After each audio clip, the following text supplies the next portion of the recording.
வரகி பக்தர்கள் அனைவருக்கும் வணக்கம். இது நம்ம ஆதி வரகி யூடியூப் சேனல். வரகி அணையோட அருள் பரிபூர்ணமா எல்லாருக்குமே கிடைக்கணும்னு மனசார பிரார்த்தனை செஞ்சுக்கிட்டு நாம இந்த பதிவை ஆரம்பிக்கலாம். நாளைக்கு மே மாசம் 5ஆம் தேதி ஞாயிற்றுக்கிழமை. ரொம்ப ரொம்ப அதிசக்தி வாய்ந்த நாள்னே சொல்லலாம். இப்படிப்பட்ட அற்புதமான நாள்ல சாயங்காலம் 5:59 இப்ப நான் சொல்ற மாதிரி ஒரே ஒரு முறை மட்டும் நீங்க எழுதி வச்சாலே போதும். இதை எழுதக்கூடிய நேரத்திலேயே பணம் உங்க வீட்டு கதவை தட்டுன்னே சொல்லலாம். அதாவது பணம் வர்றதுக்கான வாய்ப்புகள் உங்களை தேடி வர ஆரம்பிக்கும். நிறைய பேருக்கு இன்னைக்கு இருக்கக்கூடிய மிகப்பெரிய பிரச்சனைகள்ல ஒண்ணு என்னன்னு பாத்தீங்கன்னா, பணவரவு அதிகரிக்கிறதுக்கான முயற்சிகளை செய்யும் போது அதுல பல தடைகள் வந்துகிட்டு இருக்கோம். அந்த தடைகளை மீறி அந்த முயற்சிகளை நாம செய்யும் போது அதற்கான பலன் என்னவோ பூஜ்ஜியமா தான் இருக்கும். அதாவது அது தோல்வியில முடியும். இப்படிப்பட்ட தடைகளும் தோல்விகளும் உங்களுக்கு வராம இருக்கிறதுக்கு நீங்க பணவரவு அதிகரிக்கிறதுக்கான முயற்சிகளை செய்யும் போது அதற்கான பலன் உங்களுக்கு கிடைக்கிறதுக்கு நீங்க செய்யக்கூடிய முயற்சியில வெற்றி கிடைச்சு பணவரவு உங்களுக்கு அதிகரிக்கிறதுக்கு இப்ப நான் சொல்ல போற இந்த பரிகாரத்தை நாளைய நாள்ல தவறாம நீங்க செஞ்சு பாருங்க. பணவரவுல இருக்கக்கூடிய தடைகளும் தோஷங்களும் நிச்சயமா நீங்கும். பணவரவு அதிகரிக்க ஆரம்பிக்கும். வாய்ப்புகள் உங்களை தேடி வரும். இது என்ன பரிகாரம், இதை யாரெல்லாம் செய்யலாம், எந்த நேரத்துல செய்யணும்னு இப்ப நான் உங்களுக்கு சொல்றேன். முதல்ல நாளைய நாள்ல அப்படி என்னதான் சிறப்பு இருக்குன்னு நாம தெரிஞ்சுக்கலாம். நாளைக்கு நமக்கு ஞாயிற்றுக்கிழமை. இது சூரிய பகவானோட வழிபாட்டுக்கு உகந்த நாள். அடுத்ததா நாளைய நாள்ல நமக்கு பிரதோஷம் இருக்கு. ஞாயிற்றுக்கிழமையோட சேர்ந்து வரக்கூடிய பிரதோஷம் கூடுதல் சிறப்புன்னே சொல்லலாம். இந்த பிரதோஷம் பாத்தீங்கன்னா சிவபெருமானோட வழிபாட்டுக்கு உகந்தது. அடுத்ததா நாளைய நாள்ல லா ஆஃப் அட்ராக்ஷன் படி 5/5ங்கிற போர்ட்டல் நமக்கு ஓபன் ஆகுது. அதாவது நாளைக்கு தேதி 5, மாசமும் 5. இப்படி தேதியிலையும் வருஷத்திலேயோ மாசத்திலேயோ ஒரே நம்பர் நமக்கு திரும்பி திரும்பி வரும்போது அந்த நாள்ல இந்த பிரபஞ்ச சக்தி அதிக அளவுல இருக்கும். இந்த பிரபஞ்சத்துல நேர்மறை ஆற்றல் அதிக அளவுல இருக்கும். இப்படிப்பட்ட நேர்மறை ஆற்றலை பயன்படுத்தி நாம செய்யக்கூடிய வழிபாடுகளுக்கும் பரிகாரங்களுக்கும் நமக்கு கை மேல பலன் கிடைக்கும். இந்த நாளை நாம தேவதை நாள், மேஜிக் டேன்னு கூட சொல்லலாம். ஒவ்வொரு மாசமும் வரக்கூடிய தேவதை நாளுக்கான பதிவு நம்ம சேனல்ல தொடர்ந்து நான் உங்களுக்கு கொடுத்துக்கிட்டு இருக்கேன். அந்த வகையில நாளைக்கு மே மாசத்துல வரக்கூடிய தேவதை நாளுக்கான பதிவு தான் இது. நம்ம சேனலை ஃபாலோ பண்றவங்க நிறைய பேருக்கு இந்த நாள்ல செய்யக்கூடிய பரிகாரங்கள் நல்ல ரிசல்ட்டை கொடுக்கறதா எனக்கு கமெண்ட் பாக்ஸ்ல ஷேர் பண்றீங்க. அதை பார்க்கும்போது எனக்கு ரொம்ப ரொம்ப சந்தோஷமா இருக்கு. நாளைய நாள்ல செய்ய வேண்டிய பரிகாரம் என்னன்னு இப்ப நான் உங்களுக்கு சொல்றேன்.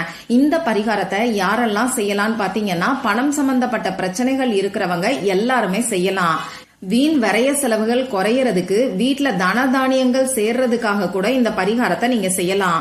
பணவரவு அதிகரிக்கிறதுக்கு, வேலையில சம்பள உயர்வு கிடைக்கிறதுக்கு, தொழில்ல வியாபாரத்துல லாபம் அதிகரிக்கிறதுக்காகவும் இந்த பரிகாரத்தை செய்யலாம்.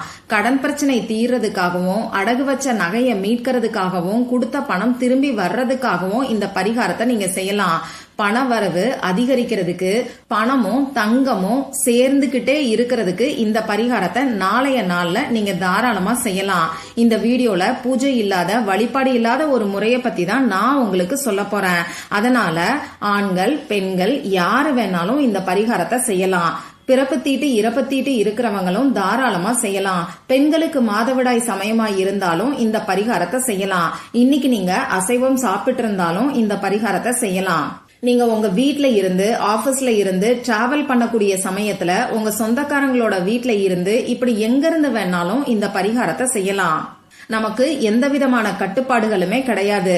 இதுக்கு தேவையான பொருட்கள் என்னன்னு பாத்தீங்கன்னா, ஒயிட் கலர் பேப்பர், கோடு போடாத பேப்பர் நமக்கு தேவைப்படும். உள்ளங்கை அளவுல சின்ன சைஸ் பேப்பரா நீங்க எடுத்துக்கோங்க. இந்த பேப்பர்ல எழுதுறதுக்கு பேனா, sketch pen, marker, glitter pen, இதுல ஏதாவது ஒண்ணு நமக்கு தேவைப்படும். கிரீன் கலர்ல இங்கு வரக்கூடிய பேனா, அப்படி இல்லைன்னா ரெட் கலர்ல இங்கு வரக்கூடிய பேனாவை நீங்க யூஸ் பண்ணிக்கோங்க. இப்போ இந்த பரிகாரத்தை எந்த நேரத்துல செய்யணும்னு நான் உங்களுக்கு சொல்றேன். நாளைக்கு நமக்கு 5/5 போர்ட்டல் இருக்கிறனால நாளைய நாள்ல வரக்கூடிய கோல்டன் மினிட்ல இந்த பரிகாரத்தை செய்யறது நமக்கு அற்புதமான பலன்களை கொடுக்கும். கோல்டன் மினிட்னா என்னன்னு நம்ம சேனலை ரெகுலரா ஃபாலோ பண்றவங்களுக்கு நல்லா தெரியும். கோல்டன் மினிட்னா என்னன்னு தெரியாதவங்களுக்கு அந்த வீடியோவோட லிங்க எண்ட் ஸ்கிரீன்லயும் மேல ஐகார்ட்லயும் நான் உங்களுக்கு கொடுக்கறேன். கண்டிப்பா செக் பண்ணி பாருங்க. இப்போ நாளைய நாள்ல கோல்டன் மினிட் எப்ப வருதுன்னு பாத்தீங்கன்னா நாளைக்கு காலையில 5 மணி 5 நிமிடங்களுக்கு நமக்கு வருது. அதே மாதிரி சாயங்காலமும் 5 மணி 5 நிமிடங்களுக்கு கோல்டன் மினிட் வருது. இப்போ இந்த குறிப்பிட்ட 5 மணி 5 நிமிடங்களுக்கு இந்த பரிகாரத்தை நீங்க செய்யறதுக்கு ஆரம்பிங்க. சரி, இப்படி குறிப்பிட்ட நேரமெல்லாம் பார்த்து என்னால பண்ண முடியாது, வேற ஏதாவது பெஸ்டான டைம் இருக்கான்னு சொல்லி ஒரு சிலர் கேப்பீங்க. காலையில 5 மணியிலிருந்து 5 மணி 59 நிமிடங்களுக்குள்ள இந்த பரிகாரத்தை நீங்க செய்யலாம். அதே மாதிரி சாயங்காலம் 5 மணியிலிருந்து ஆரம்பிச்சு 5 மணி 59 நிமிடங்கள் வரைக்கும் இருக்கக்கூடிய இடைப்பட்ட நேரத்துல இந்த பரிகாரத்தை செய்யலாம். மத்தபடி நாளைய நாள் ஃபுல்லா எந்த நேரத்துல வேணாலும் நீங்க செய்யலாம். இப்ப நான் சொன்ன பெஸ்டான டைமிங்ஸ்ல செய்யும் போது உங்களுக்கு ரிசல்ட்டும் வேகமா கிடைக்கும். இப்போ இந்த பரிகாரத்தை எப்படி செய்யணும்னு நான் உங்களுக்கு சொல்றேன். முதல்ல உங்க முகம் கை கால கழுவிட்டு வந்து அமைதியான இடத்துல உட்கார்ந்துக்கோங்க. சுத்தமா இருக்கிறீங்கன்னா உங்க வீட்ல பூஜை அறையில இருந்து கூட இந்த பரிகாரத்தை நீங்க செய்யலாம். மத்தவங்க உங்க வீட்ல ஹால்ல உட்கார்ந்துகிட்டு இந்த பரிகாரத்தை நீங்க செய்யுங்க. முதல்ல உங்க குலதெய்வத்துக்கிட்டையும் சிவபெருமான் கிட்டையும் மனசார பிரார்த்தனை செஞ்சுக்கோங்க. உங்களுக்கு பணவரவு அதிகரிக்கணும்னு சொல்லி பிரார்த்தனை செஞ்சுக்கோங்க. கடன் பிரச்சனை தீரணும், அடகு வச்ச நகையை மீட்கணும்னு சொல்லி கஷ்டத்தை சொல்லி பிரார்த்தனை செய்ய வேண்டாம். இதுக்கப்புறமா இப்ப நீங்க எடுத்து வச்சிருக்கக்கூடிய பேப்பர்ல நான் ஸ்கிரீன்ல காமிச்சிருக்கிற மாதிரி எனர்ஜி சர்க்கிளை நீங்க வரைஞ்சுக்கோங்க. இந்த எனர்ஜி சர்க்கிள் நான் எப்படி வரைஞ்சிருக்கணும் அதை பார்த்து அப்படியே வரைஞ்சுக்கோங்க. இந்த எனர்ஜி சர்க்கிள்ல நடுவுல நான் உங்களுக்கு ஒரு ஸ்விட்ச் வேர்டை கொடுத்திருக்கேன். அதாவது இது சூரிய பகவானுக்குரிய ஸ்விட்ச் வேர்டு. இந்த ஸ்விட்ச் வேர்டை நீங்க கேபிட்டல் லெட்டர்ல மட்டும்தான் எழுதணும். இப்ப நான் உங்களுக்கு ஸ்கிரீன்ல இடம் இல்லாததுனால ஒரு வார்த்தைக்கு கீழே அடுத்த வார்த்தையா கொடுத்திருக்கேன். இப்படிதான் எழுதணுமான்னு கேட்டீங்கன்னா அப்படியெல்லாம் கிடையாது. நீங்க போட்டிருக்கக்கூடிய சர்க்கிளுக்கு தகுந்த மாதிரி இந்த வார்த்தைய நீங்க எழுதிக்கோங்க. அதே மாதிரி சர்க்கிள் வரையறதுக்கு நீங்க கையாலையும் வரையலாம், வளையல் ஏதாவது ஒரு மூடி காம்பஸ் பயன்படுத்தியும் வரையலாம்.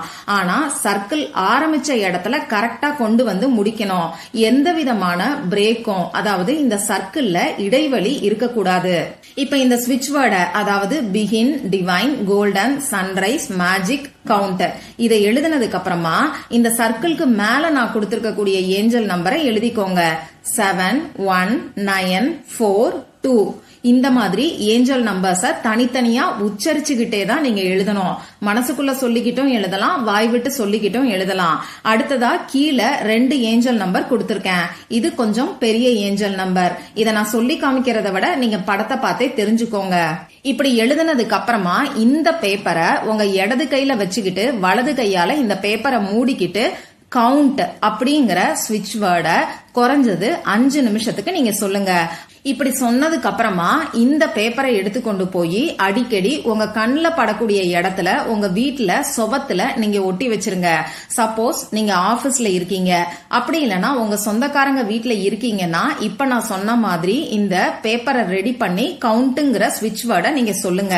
அதுக்கப்புறமா இந்த பேப்பரை பத்திரமா உங்க பர்ஸ்ல நீங்க வச்சுக்கிட்டு உங்க வீட்டுக்கு வந்ததுக்கு அப்புறமா ஏதாவது ஒரு இடத்துல உங்க கண்ணில் அடிக்கடி படக்கூடிய இடத்துல இந்த பேப்பரை ஒட்டி வச்சிருங்க. சரி, இப்போ இந்த பேப்பரை என்ன பண்ணணும் அப்படின்னு பாத்தீங்கன்னா இத நீங்க எதுவுமே செய்ய தேவையில்லை, அது பாட்டுக்கு அப்படியே இருக்கட்டும். இந்த பேப்பர் தானா டேமேஜ் ஆயிடுச்சுன்னா மட்டும் அதை எடுத்து எரிச்சிருங்க. அப்படி இல்லைன்னா ஓடுகின்ற நீர்நிலைகள்ல நீங்க விட்டுருங்க. இவ்வளவுதான் நீங்க செய்ய வேண்டியது. நாளைக்கு நமக்கு சக்தி வாய்ந்த தேவதை நாளா இருக்கு. இந்த நாள்ல செய்யக்கூடிய சின்ன சின்ன பரிகாரங்களுக்கு கூட நிச்சயமா நமக்கு கை மேல பலன் கிடைக்கும். அதனால நம்பிக்கையோட ட்ரை பண்ணி பாருங்க. இந்த பதிவுல உங்களுக்கு ஏதாவது சந்தேகம் இருந்துச்சுன்னா எனக்கு கமெண்ட் பாக்ஸ்ல கேளுங்க. அதை நான் உங்களுக்கு உடனே தெளிவுபடுத்துறேன். இந்த பதிவு உங்களுக்கு பிடிச்சிருந்தா லைக் பண்ணிட்டு உங்க ஃப்ரெண்ட்ஸ் அண்ட் ஃபேமிலி கூட ஷேர் பண்ணுங்க. இந்த மாதிரி அந்தந்த நாளுக்கும் நேரத்துக்கும் திதிக்கும் உரிய வழிபாடுகளையும் பரிகாரங்களையும் நீங்க மிஸ் பண்ணாம தெரிஞ்சுக்கிறதுக்கு நம்ம சேனலை மறக்காம சப்ஸ்கிரைப் பண்ணிட்டு பக்கத்துல இருக்கக்கூடிய பெல் ஐகானையும் பிரஸ் பண்ணிக்கோங்க. மற்றும் ஒரு பயனுள்ள பதிவுல நாம சந்திக்கலாம். நன்றி.